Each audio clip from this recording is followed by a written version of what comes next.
Forest Park in St. Louis, Illinois. There you go. Missouri, not Illinois.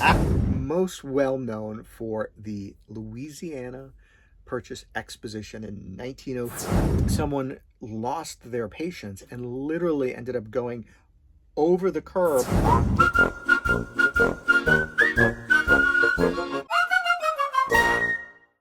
Our very last official stop on 66. Yes. And it's an urban stop. It's shocking that it's an urban stop. So we've talked about a few urban stops now, and this is going to be the last one. And it's one that you actually can do if you if you don't mind a little bit of aggravation. Yes. And that is Forest Park in St. Louis, Illinois. There you go. Missouri, not Illinois. I was just seeing if I was paying attention. Well, or I was, yes. One of those. All right. So, yeah. So, if you've been out to that area, St. Louis is right across the river from Illinois. And then once, Route 66 starts heading northward towards Chicago once you cross into Illinois. So this is sort of the last stop for us. And it was a great stop, though. I really liked it. I had been before, and so I kind of had a heads up, which helped me out. As an RVer, yes. As an RVer, because I knew this was going to be a bit of a challenge. I wasn't even sure if it was possible. It's big. Huge. Forest Park is very large. Maybe it's larger now. But it started as a park in the 1850s, and it is most well known for the Louisiana Purchase Exposition in 1904. There you go. And it built a lot around that and that fame. All right, so should we talk about these logistics? Let's just let you want to know as an RVer, we're going to help you out. Okay, so it is off or north of the I-44 in St. Louis. From my perspective, the easiest way to get in there with the RV, even though it's narrow kind of streets and a little bit nerve-wracking driving up to Forest Park, is, I believe it's Hampton Avenue. And that goes straight up, and you come in from the south of the park. By the zoo. Yes, and then you kind of have to weave your way and just watch the signs, because there are roads everywhere, and some of them are closed, and they have stuff going on there all the time. Right. But do trust your GPS and your eyes on this one, so it helps if you have a spotter. And what you're going to be aiming for is the parking by the visitor center, the Forest Park Visitor Center. Right. And the reason is that is one of the official places for bus and oversized parking. Right. Now, don't get too excited. There are not marked spaces. No, there's not. If you're a bus, I think you can register and then they will cone off a spot. But for just RVs, it's luck of the draw. Right. We were there on a race day, marathon day. Thank goodness races usually happen early in the morning. Yeah, so we'll drop a link and maybe show the map up here where on their website they show you to park. And it is towards the back of the parking lot. It's assumingly not as busy. Right. On this particular day, most of the people were at the back of the parking lot. Right. Because it was the closest to where the race began. Right. So we were able to find a spot and tuck in where we were supposed to be. But that can be a bit tricky on busy days. Right. Okay. But I'm going to say this. It is worth the effort. Yes.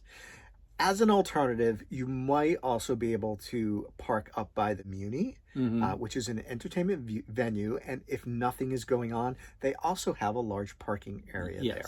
Yes. Okay. It's a little bit more out of the way, although we went through the Muni anyway, so it really wouldn't have mattered. No.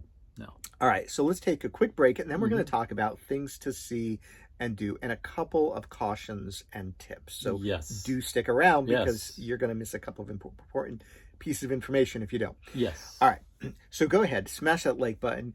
More people get to see our video, and you know what that means. It allows our channel to grow. It does. Ring that bell. Ring our bell. Make it happen. And also visit our websites, twobearstrekking.com. We'll get you over to Randy's site and my site as well.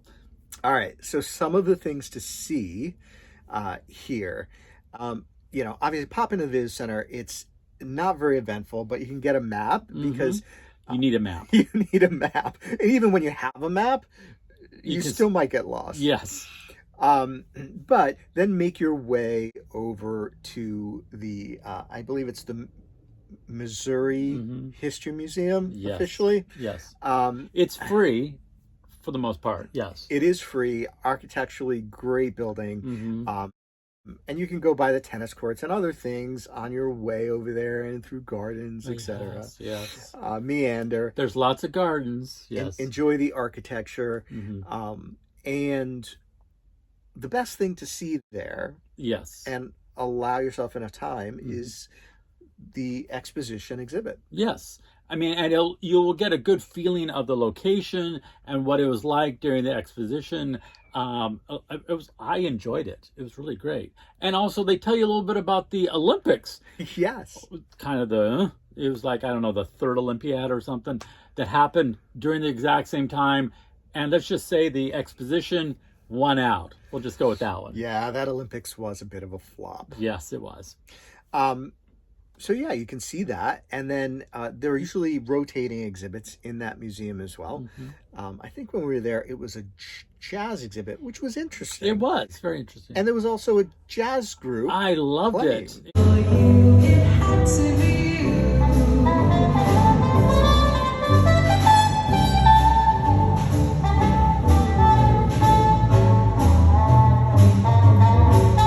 Enjoying the music and just kind of sitting back and kind of enjoying some jazz. Yeah, is free. Best thing. Best thing. All right, so then you can decide where you're going to head and what you want to see. Right. The Muni, which is sort of up on the hill in one direction, is an interesting little spot and vantage point. It is a great vantage point. I love theater. And here's a little point. If you're making kind of a day of it, you can't stay overnight in the park. Right. But if you want to catch a live Broadway-style experience outdoors, which I think is one of the largest outdoor theaters in the U.S., this is an experience to definitely do. And it would be a night kind of experience. Exactly. Well, and there is also sort of like a Shakespeare in the park, Shakespeare stage. Yes, that was kind of fun. They were setting up for that. Yeah, it's between that and the St. Louis Art Museum. So that is one area that's out of the way if you haven't parked there and you've parked by the visitor center. But in that area is the Jewel Box. Oh, cute little thing. Adorable. We didn't get the chance to go in, but just the building itself is amazing. And there's some exterior gardens there. And then you can walk through. They've done this whole new sort of kid-friendly section. I don't know how to describe it. If you've been there, go ahead and give us your thoughts on it. But I was confused as all get out. I was too, and it was new for me. So they've, with the area sort of between there and the Shakespeare stage, between the Jewel Box and Shakespeare stage, they've done something with that area. So you can just really explore it. And we didn't even mention the zoo, right? No. So you could do that in theory. Another must is up to the St. Louis Art Museum. You'll get tired before you get through the entire museum. Again, no charge except for their special exhibitions. But it was huge. It was. I mean, we walked and enjoyed, and lots of variety. I mean, I love a good art museum, and it was pretty amazing. And it's a beautiful building. I think it's really the only remaining building from the expo. Right. Fact check me on this one. Right. I'm just off the top of my head, and it's in a beautiful location overlooking that Grand Basin from the exposition, and that beautiful lawn. And you can just go, and if it's a sunny day, just kind of. Well, you can you can lounge on the grass. You can rent a boat and go through the basin area from the boathouse. There's a restaurant at the boathouse too. So if you wanted to do some food there, that'd be nice. There's some great spots to get a little bite to eat, and then just hop your way across little waterways on bridges and little islands. And fun. There's just so much to do, and you can literally spend an entire day. And we spent the better part of a day. Yeah. Now, the reason we're saying that this is the end of Route 66 for us is Route 66 actually does go across or next to the park here. Yes, right on the north side of Forest Park. That road is officially the old historic Route 66. So it's kind of interesting to to think about and Right. fun. Yeah. All right. So give a heads up. Here, some heads up. so some heads up. Mm-hmm. Like I said, there is a lot of walking, and it's very easy to get lost. Mm-hmm. So make sure you stop at the visitor center, get that map, Mhm. and then highlight the places you want to see, and they will help you map out a route Mm-hmm. that makes sense. And don't overexert yourself. Make No. sure you have plenty of water, especially if it's a warm day. Mm-hmm. And Take your time too. yes, Don't push it. yes. So stick with me, okay? Because there's an incident. Yes. And then try and park, and do your best to park in the areas that they do show you to Mhm. park. Yes. But if you can't find a space there, do go up to the Muni if they aren't having an event. And check in with security. This is very important. Yes. You will find security vehicles patrolling, so you can always feel free to ask them. Yeah. Absolutely. My final point, Mm-hmm. and in leaving, there's a lot of traffic. And again, It's urban. It's urban.